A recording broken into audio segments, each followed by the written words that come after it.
When we think of empires, people said the sun would never set upon. The British Empire attempted to hold the top spot.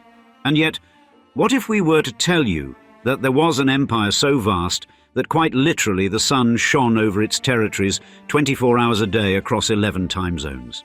Indeed, for over 3 centuries, one family, the Romanovs, ruled this endless expanse as their personal domain, transforming from medieval nobodies into masters of 1/6 of the Earth's landmass. Yet this ultimate success story would culminate in the most brutal family execution in modern history, as the dynasty that once claimed descent from Caesar met their end in a basement bloodbath that shocked the world. Therefore, in today's episode of Old Money Luxury, we explore the rise and fall of the Romanov family.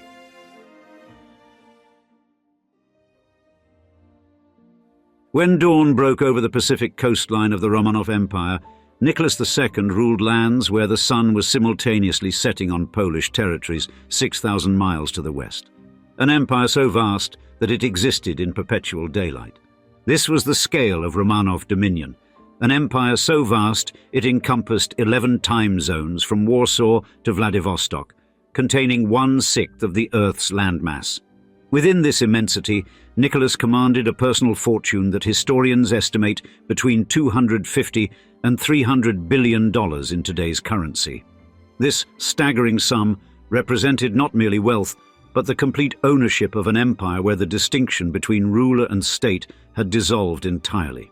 Unlike modern billionaires who accumulate shares and securities, the Romanovs possessed something far more absolute. They owned Russia itself. Ministers approached the Tsar for funds to run their departments, never the reverse. The entire imperial treasury operated as an extension of the monarch's personal accounts. Consider the scale of their commemorations. In 1913, Nicholas commissioned 2,000 individual Fabergé objects solely as gifts for guests attending his dynasty's tercentenary celebration. Each piece represented months of master craftsmanship, yet they were distributed like party favors at history's most expensive anniversary gathering. The Winter Palace sprawled along St. Petersburg's Neva River across 233,345 square meters, containing 1,500 rooms. Its Baroque magnificence featured 1,886 doors and 1,945 windows, each opening a testament to imperial ambition. Foreign diplomats ascending the Jordan staircase found themselves overwhelmed by calculated grandeur designed to diminish and impress in equal measure. Peter the Great had established this tradition of overwhelming magnificence when he transformed himself from Tsar to emperor through sheer force of will. He didn't merely rule Russia, he reconstructed it entirely, founding St. Petersburg in a swamp and declaring it would rival Paris and London.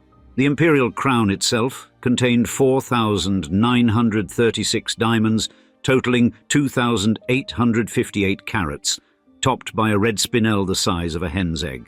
Within the crown sparkled the legendary Orloff diamond, 189 carats of crystallized perfection, allegedly stolen from a Hindu temple's idol. Catherine Palace housed the Amber Room, 6 tons of Baltic amber and gold leaf, creating walls that glowed like captured sunlight, valued at $142 million before its wartime disappearance.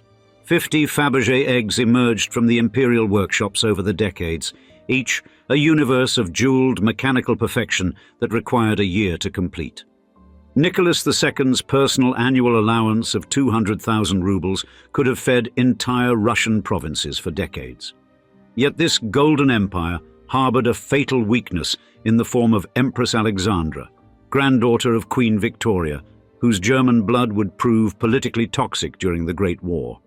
Her desperate faith in Grigory Rasputin, the Siberian mystic who claimed to heal her hemophiliac son, created scandals that corroded imperial authority like acid on gold. The imperial garage swelled with so many automobiles that finance ministers formally protested the Tsar's automotive enthusiasm as fiscally irresponsible.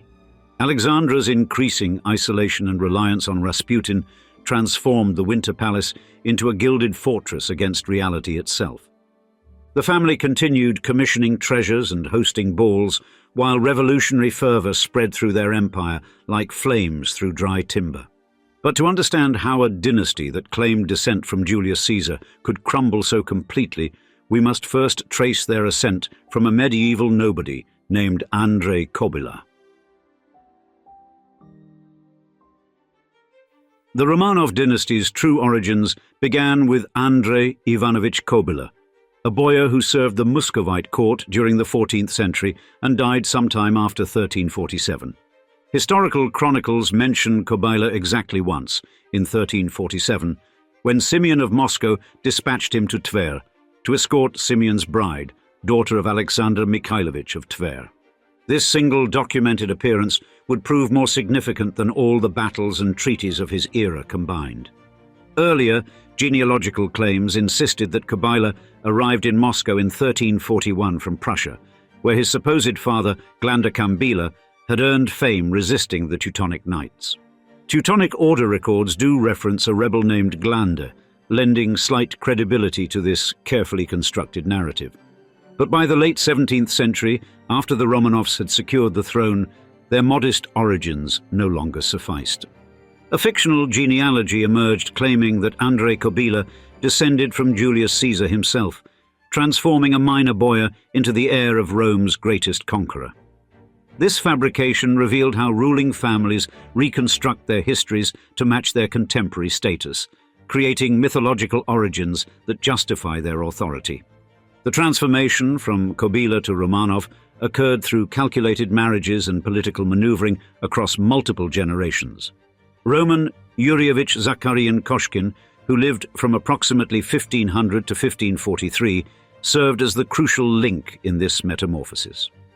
Roman held positions as a kolnichi and voivode during the 1530s, ranks that placed him just below boyar status in the Russian nobility. His daughter, Anastasia Romanovna, accomplished what generations of ambitious nobles had failed to achieve. She married Ivan IV, known to history as Ivan the Terrible. This marriage established the family's direct connection to the ruling Rurik dynasty and created associations that would echo through Russian history. Anastasia's reputation for honesty and decency during Ivan's violent reign stood in stark contrast to the brutality surrounding her. Roman's son Nikita Romanovich served as general, statesman and courtier under his brother-in-law Ivan the Terrible. Significantly, Nikita refused to serve with the Oprichniki, Ivan's organization that suppressed opposition through systematic violence. This moral stance, combined with his sister's sterling reputation, established the Romanov family as symbols of relative moderation during Russia's darkest era. Nikita's children became the first Russians to use the surname Romanov, derived from their grandfather Roman through the patronymic Romanovich. The time of troubles, lasting from 1598 to 1613, created both the opportunity and the threat that would define the family's destiny.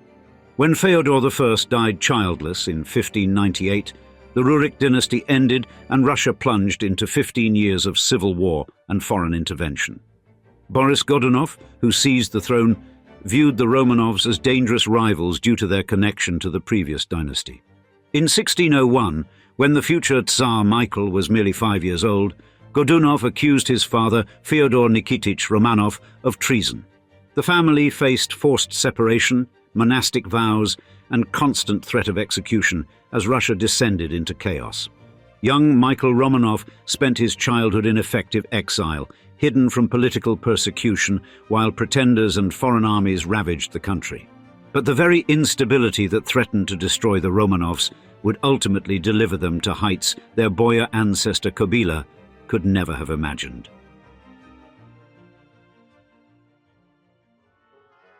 The Zemsky Sobor of 1613 convened in Moscow with 700 delegates representing every social class in Russia, tasked with selecting a ruler from the wreckage of the time of troubles.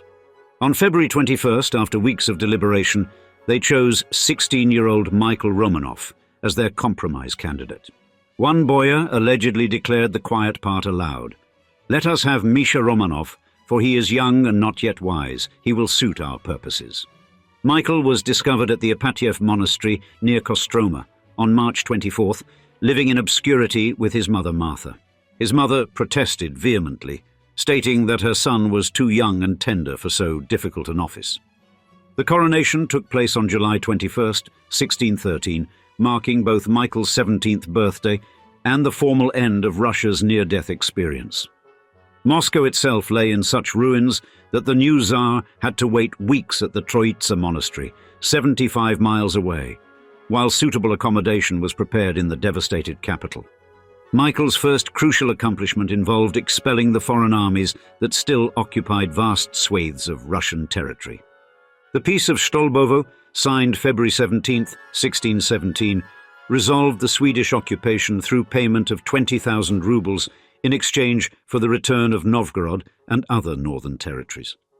More significantly, the Truce of Dulino on December 1, 1618, ended the Polish War and secured the release of Michael's father, Filaret, from captivity. Filaret's return transformed the nature of Michael's reign as the experienced patriarch became the effective ruler of Russia until his death in 1633. This dual leadership structure provided stability while Michael gradually developed his own capabilities for governance. Under their combined leadership, Michael modernized the Russian military, transforming an army dominated by cavalry with bows, swords, and spears into forces incorporating gunpowder weapons. The government began building buffer zones with European states by creating strategic alliances with the Cossacks in Ukraine. Mass creation of new order regiments, reiters, soldiers, dragoons, and hussars, began in earnest, incorporating European military techniques. The administration hired large numbers of European military specialists, demonstrating selective adoption of Western expertise while maintaining orthodox traditions. By the end of Michael's reign, Russian explorers had reached the Pacific Ocean at the Sea of Okhotsk, completing one of history's most remarkable territorial expansions. The conquest of Siberia proceeded through Cossack expeditions, commercial companies seeking fur-rich territories, and Orthodox missionaries spreading both faith and imperial control.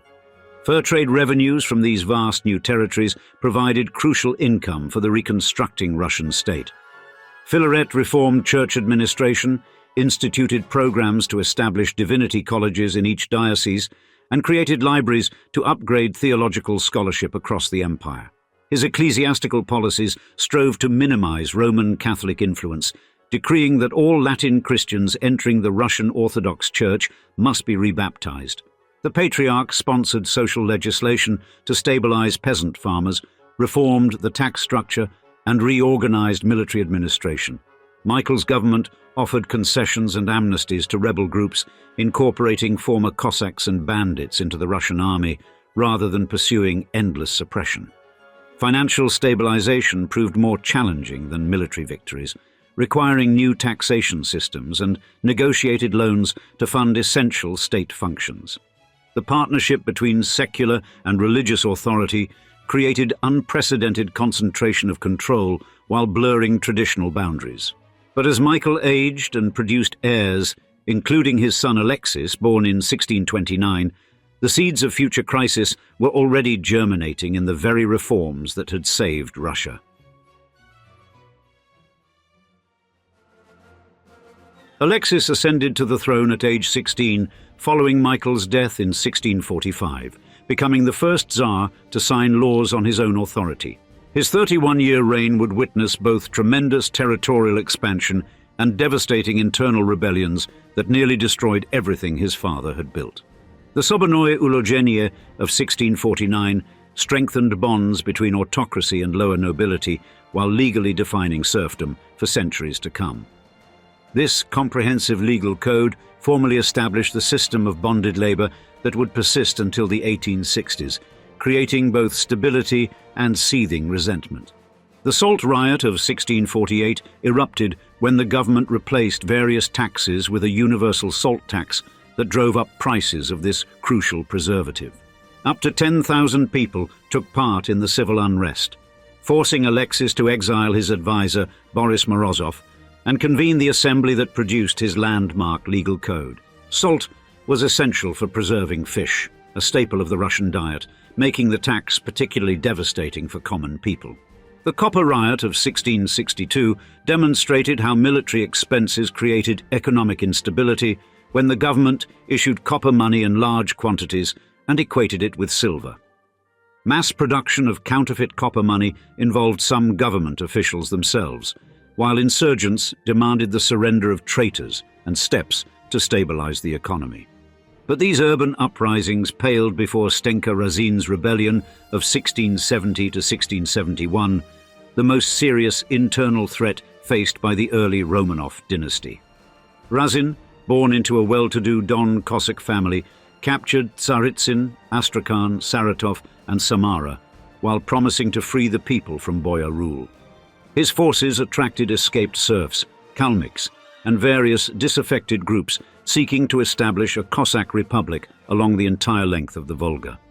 Razin's capture and public execution on June 16, 1671, involved quartering on Moscow's Bolotnaya Square. Some sources describe how he allegedly shouted at his brother to "shut up, dog," when the brother offered to inform on other rebels.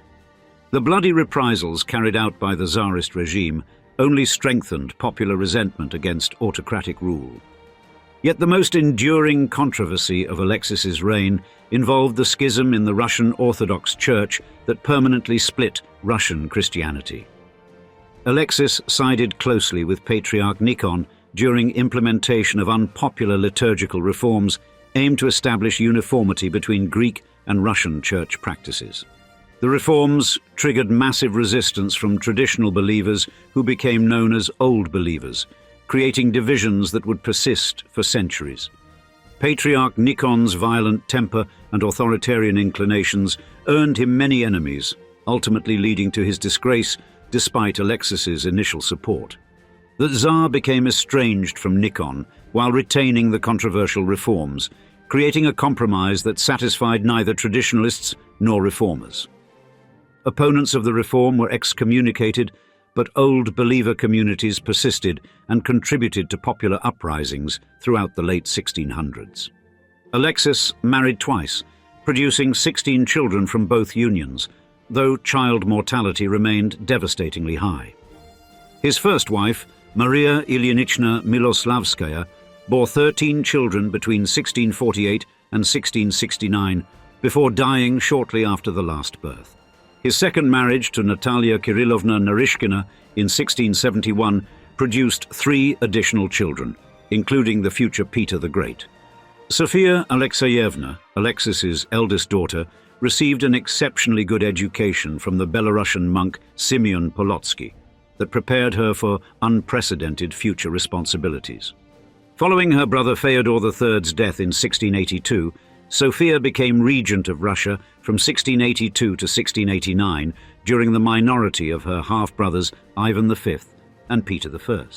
The succession crisis revealed dynastic vulnerabilities created by high child mortality and complex family relationships, as Fyodor had no surviving children despite marrying twice. This crisis triggered the Moscow Uprising of 1682 and set the stage for a transformation that would either modernize Russia forever or tear it apart completely. The Romanov dynasty's unraveling began with Russia's humiliation in the Russo-Japanese War of 1904 to 1905, when Nicholas II dismissed Japanese capabilities as yellow monkeys.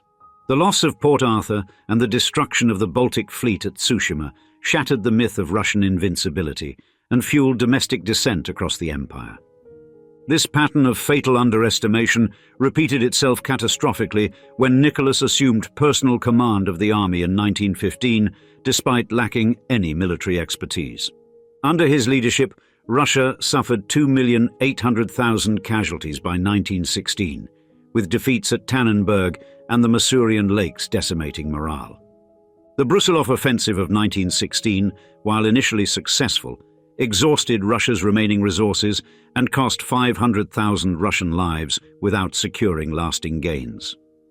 Wartime expenditures consumed 80% of the state budget by 1917, diverting funds from critical infrastructure and social programs. The government's decision to print unbacked currency led to hyperinflation, with prices for basic goods rising 400%, while wages stagnated. Food shortages became endemic after the military requisitioned 30% of railway capacity for troop transports, paralysing grain shipments to cities.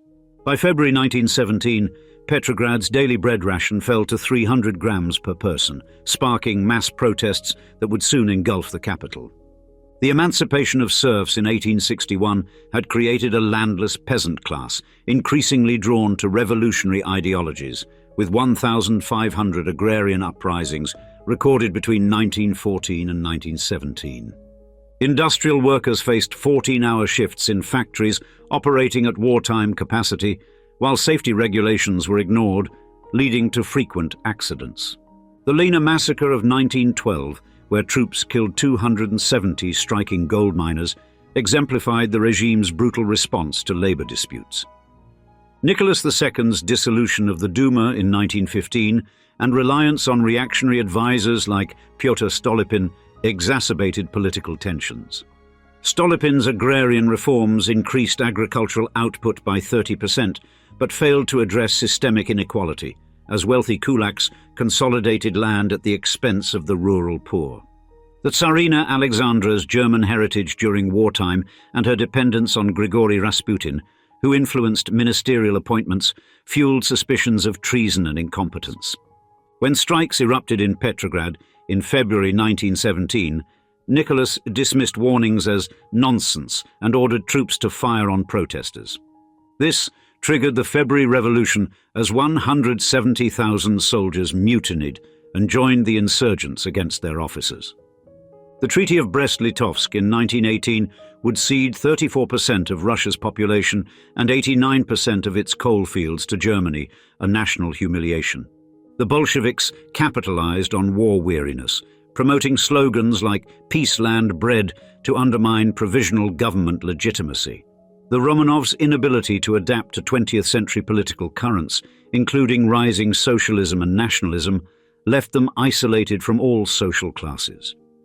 Even conservative elites withdrew support after the July Days massacre of 1917, recognizing the dynasty's irreversible collapse. Russia's earlier agrarian economy, reliant on outdated feudal practices, had collapsed under the dual pressures of war and catastrophic mismanagement. The Bloody Sunday massacre of 1905 remained fresh in popular memory, a reminder of the dynasty's willingness to slaughter its own subjects. By 1917, the Romanov dynasty that had ruled for 3 centuries found itself abandoned by army, aristocracy, and people alike. The stage was set for a reckoning that would transform not just the fate of one family, but the course of world history itself.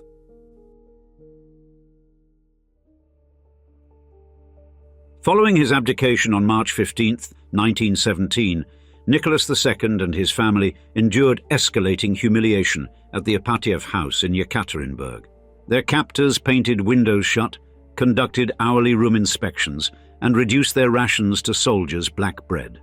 Bolshevik guards circulated obscene drawings of the Tsarina and Rasputin, while nighttime shouts of "You're going to be killed" terrorized the family. On July 17, 1918, a firing squad led by Yakov Yurovsky executed the Romanovs in a basement room. Forensic analysis later revealed bayonet wounds on the daughters, suggesting some survived the initial gunfire before being brutally finished. The bodies were doused in sulfuric acid and buried in a mine shaft, their remains undiscovered until 1979. DNA analysis in 1991 and 2007 confirmed the identities of all 7 Romanovs, ending decades of speculation about survivors. The analysis debunked imposters like Anna Anderson, a Polish woman who claimed to be Anastasia for decades. Mitochondrial DNA matches with Prince Philip, a maternal relative of Alexandra, and heteroplasmy in Nicholas's remains provided irrefutable evidence. Despite scientific validation, the Russian Orthodox Church initially rejected the findings, delaying reburial until 1998 at St. Petersburg's Peter and Paul Cathedral. The 2007 discovery of Alexei and Maria's remains resolved lingering doubts, though the Church only recognized their authenticity in 2015. In 2000, the Romanovs were canonized as passion-bearers for their meekness during captivity, transforming failed rulers into martyrs. This religious rehabilitation coincided with Vladimir Putin's efforts to co-opt imperial symbolism, such as readopting the double-headed eagle coat of arms. Putin frames modern territorial expansion as a revival of Romanov-era glory, instrumentalizing their memory for contemporary political purposes. Monarchist movements like the Romanov Empire micronation advocate constitutional restoration, though they lack mainstream support in modern Russia. The Romanovs' opulent lifestyle, exemplified by Fabergé eggs and the reconstructed Amber Room, continues to fascinate millions at global exhibitions. Yet their rule remains contentious. While some view Nicholas as a martyr, historians highlight his 1905 Bloody Sunday massacre and systematic suppression of dissent. The Church on Blood, built on the Ipatiev house site, serves as a pilgrimage destination, blending religious veneration with dark tourism. Modern Russia's ambivalence toward the Romanovs reflects broader tensions between Soviet legacy and imperial nostalgia. As historian Simon Sebag-Montefiore notes, the Romanovs haunt Russia like no other dynasty, a reminder of lost grandeur and the price of tyranny. Their story endures as a cautionary tale of autocratic hubris, immortalized in films and scholarly debates over what might have been had they embraced reform. From Andrei Kobyla's single mention in 14th century chronicles to DNA analysis confirming royal remains, the Romanov arc spans from obscurity to global fame. Their legacy oscillates between reverence and revisionism, a mirror for Russia's ongoing struggle to define itself. And now, we'd like to see you in the comments. What is your opinion on the Romanov legacy?